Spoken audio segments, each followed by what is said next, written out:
Bonjour, je suis Tibur Chafa, je suis serial entrepreneur, je suis activiste social, membre du Forum économique mondial, outgoing curator du Global Shapers, qui est la section jeune du Forum économique mondial.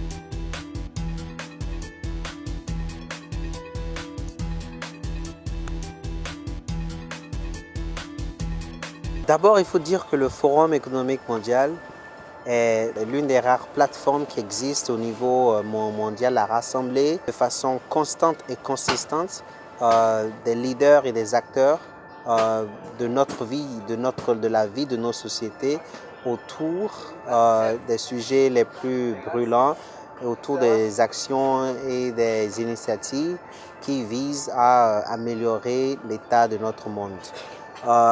Le Forum économique mondial sur l'Afrique cette année s'est penché beaucoup plus sur comment est-ce que nous pouvons accroître la compétitivité de nos pays en ayant une croissance économique inclusive. Inclusive, c'est-à-dire qu'il ne faut pas que d'un côté qu'il y ait des gens qui accélèrent leur croissance et que de l'autre côté qu'il y ait des gens qui restent dans le cercle vicieux de la pauvreté. Et justement, dans le contexte de la quatrième révolution industrielle, ce que nous avons remarqué, c'est que si nous ne prenons pas garde, la quatrième révolution industrielle va, au lieu de rétrécir et de fermer le gap des inégalités sociales, ça peut et ça risque justement de créer plus de gap entre les riches et les pauvres, parce que justement nous avons désormais par exemple des robots qui peuvent faire du travail à la place des hommes. Ça veut dire que ces hommes-là vont perdre leur emploi. Donc comment est-ce que, en introduisant de la technologie, les technologies de la quatrième révolution industrielle dans nos vies, comment est-ce que nous pouvons justement accroître cette croissance-là de sorte à ce que personne ne soit laissé derrière. C'était ça l'objectif premier de cette rencontre-là. Et je dois préciser justement qu'au Forum économique mondial, nous ne croyons pas que les dirigeants, les chefs d'État doivent être d'un côté et les jeunes doivent être de l'autre côté. Tout le monde est mis ensemble sur la même plateforme, sur les mêmes tables pour discuter des sujets brûlants et pour arriver à des solutions qui sont constructives et totalement inclusives. Aujourd'hui, le Bénin a de plus en plus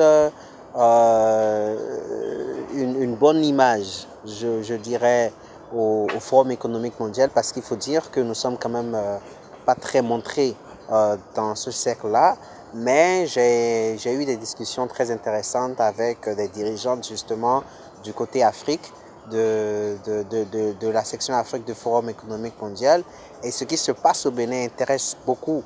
Et peut-être qu'avec beaucoup de dynamisme et une relation diplomatique assez agressive de notre part, nous pourrons arriver à attirer peut-être le forum au Bénin avec tout ce que ça comporte comme opportunité en investissement et opportunité en visibilité internationale. Surtout parce que nous avons un gouvernement avec une nouvelle vision, une vision très ambitieuse. Donc, j'espère que nos petites participations vont continuer à mettre le Bénin en avant et que nous allons réussir peut-être également, les autorités ici, à mieux travailler avec le forum. Je sais que nous avons déjà fait un premier pas avec le ministre Biotchane à l'époque, mais je sais qu'il partait à Washington le moment où on partait à Durban. Et donc j'espère que cette année, on va s'y prendre beaucoup plus tôt pour mieux organiser et que le Bénin soit au prochain rendez-vous beaucoup plus présent.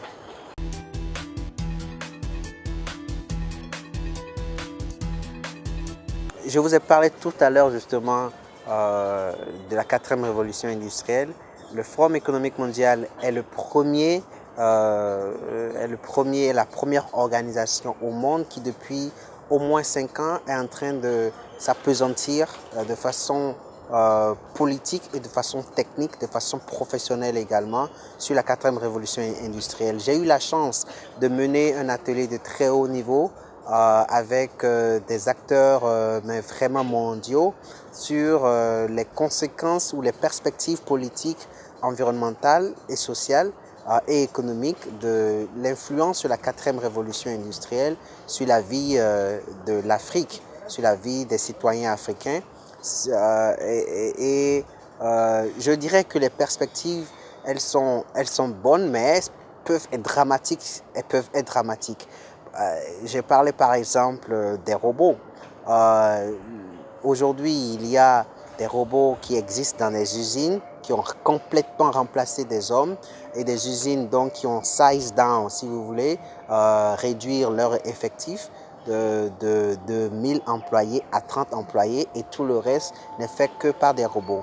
Et les robots font mieux même, et plus rapidement, plus efficacement et plus rentablement le travail que les hommes. Mais ce que ça veut dire, c'est que ces hommes-là qui perdent leurs emplois, qu'est-ce que nous, on en fait en tant que société? Ça pose justement le problème d'un shift que nous devons faire, d'une nouvelle économie qui est en train de se mettre en place.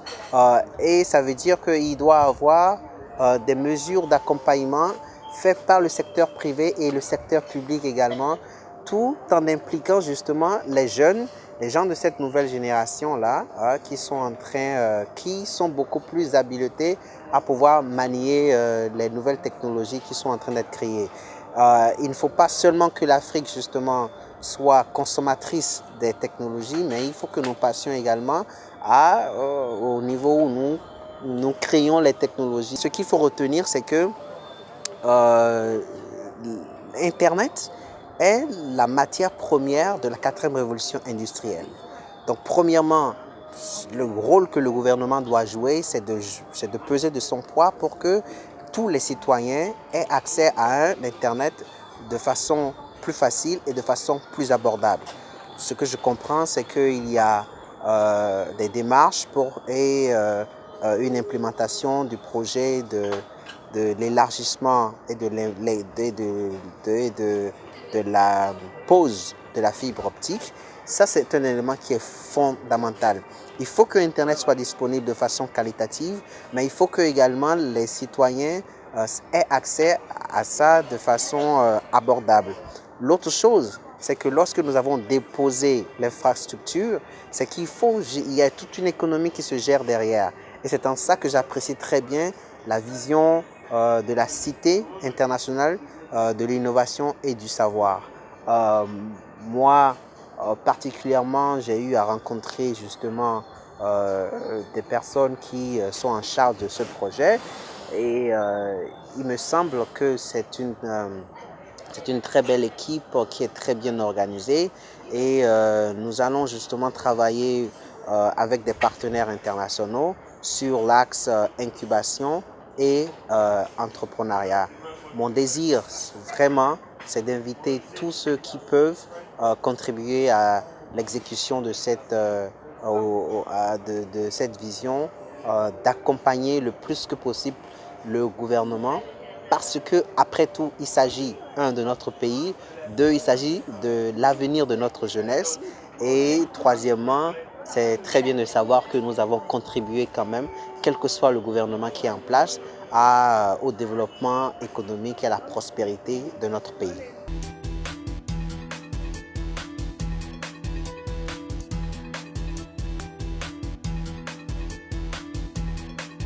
Alors, une chose que j'adore sur le Forum économique mondial, c'est que vraiment, il n'y a pas de différence entre le chef de l'État et le petit jeune. Parce que d'abord, on ne considère pas que c'est des petits jeunes de quartier, des petits entrepreneurs.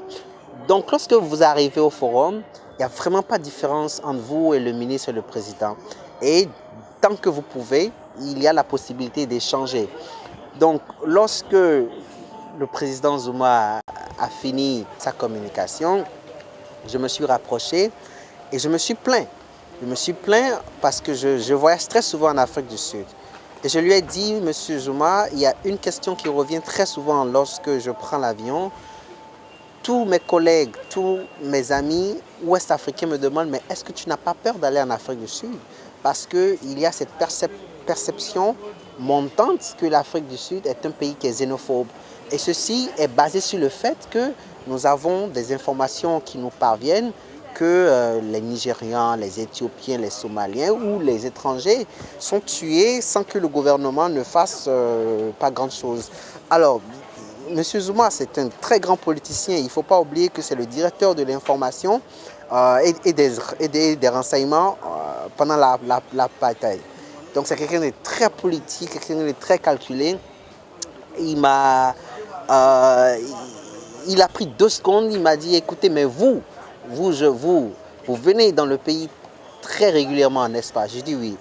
Vous n'avez pas de problème à venir, n'est-ce pas? J'ai dit oui. Il dit, ben, c'est exactement ce que nous voulons faire. Ce que nous voulons faire, c'est de permettre à des gens comme vous de pouvoir mieux parler de leur expérience en Afrique du Sud.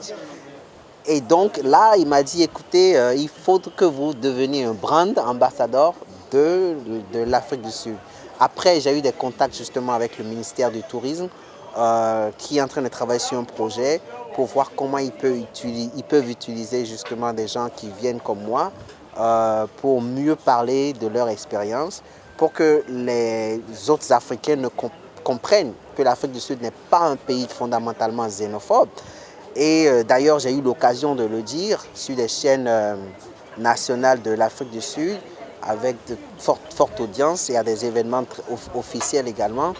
Parce que le sujet qui fait débat, les réformes en Afrique du Sud aujourd'hui sont calquées sur la transformation économique radicale de l'Afrique du Sud, qui est basée justement sur une petite minorité de Blancs qui, à elle seule, maîtrise 80% de l'économie sud-africaine.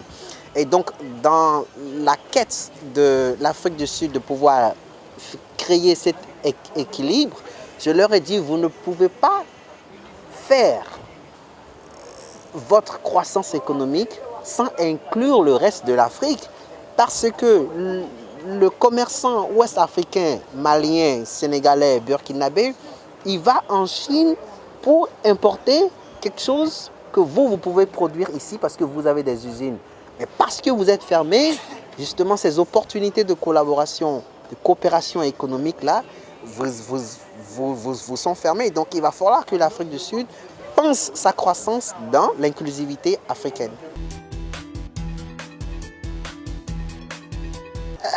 Non, je ne dirais pas.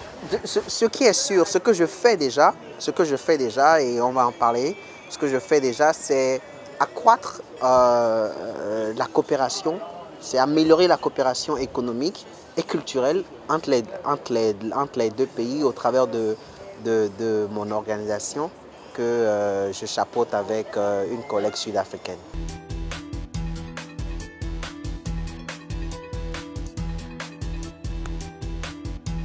Nous avons eu 10 ans de Yahya Boni. Aujourd'hui, le président Talon est là.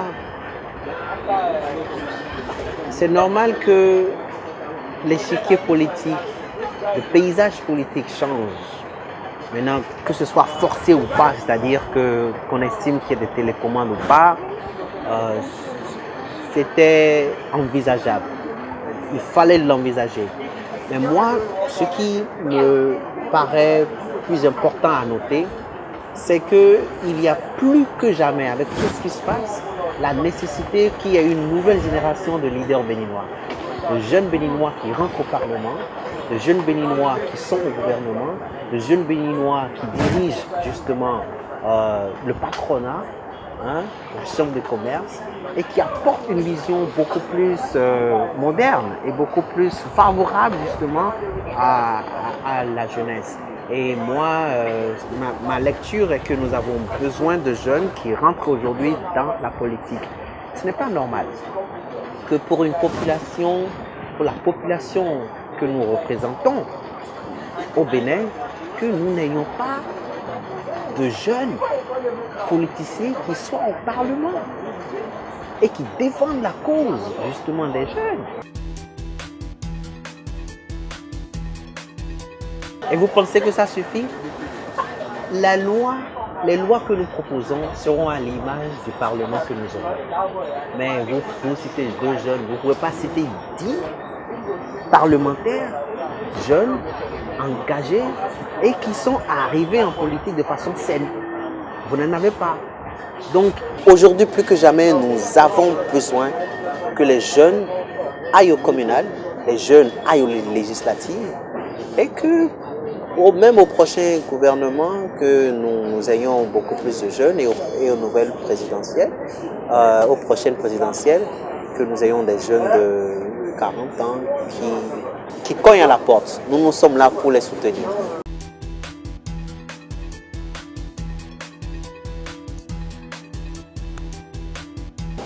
Pour l'ex-ministre de la Défense qui a démissionné, beaucoup de personnes disent que M. Azanahi, selon ses intérêts, il bouge un peu beaucoup. Mais je vous dirais, je vous choquerai en disant que selon ma conviction, c'est que M. Azanahi est l'un des politiciens, sinon le seul politicien béninois le plus constant de notre politique. Je ne le connais pas personnellement, mais je le vois. Il est constant par rapport à des idéaux. Il est constant par rapport à des ententes, à ce qu'on s'est mis en accord de faire. Il est constant par rapport à la recherche du consensus et surtout de la démocratie qui marche pour le peuple. Il n'est pas quelqu'un qui est dans une attitude de brimer les autres, que ce soit socialement, que ce soit économiquement. Et donc, c'est ce que beaucoup de gens perçoivent. Et moi, personnellement, je pense que cette perte va être très fatale pour le gouvernement de Patrice Talon. Cette perte va être très fatale pour le gouvernement. Et si M. Azanahi arrive à sceller de bonnes alliances qui maîtrisent justement la zone nord de notre pays, avec quelques petites alliances au sud, il ne me surprendrait pas qu'il soit le prochain chef de l'État après M. Patrice Talon.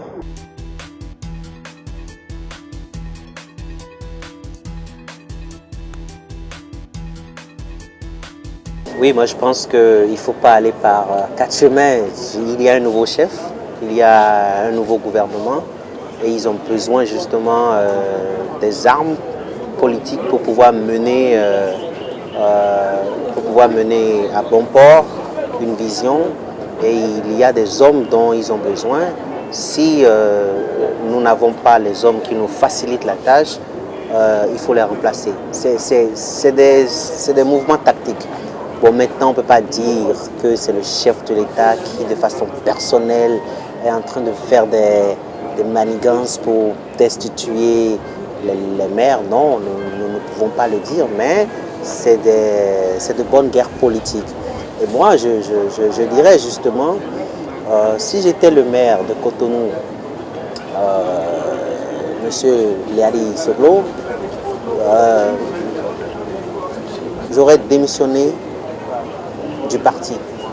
J'aurais démissionné complètement du parti. Et à ce moment-là, je ne laisse aucune chance à mes adversaires politiques de m'avoir. Il faut justement éviter de rentrer dans l'affrontement avec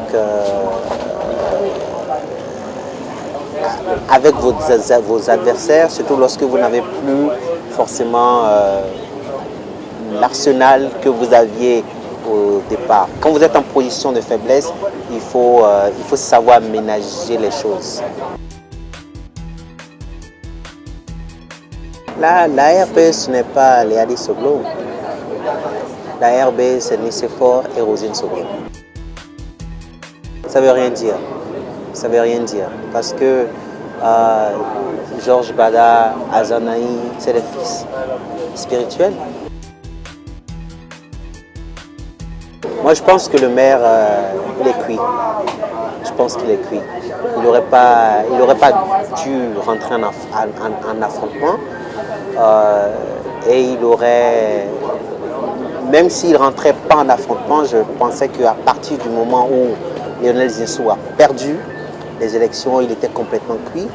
La preuve, c'est que malgré le fait que le maire Séverin Adjovi ait signé le pacte du Grand Nokwe parce qu'il pensait peut-être que ça allait endormir les gens, c'était pas, aujourd'hui il est destitué.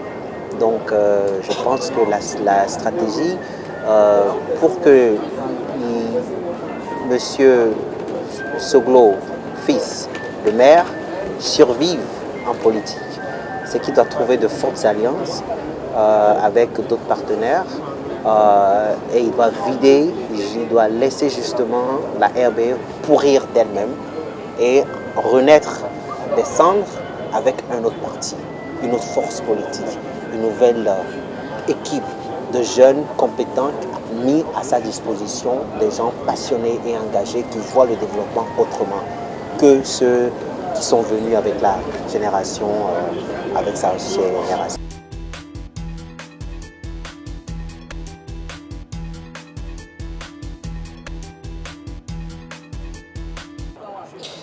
Premièrement, il faut jamais compter sur le gouvernement.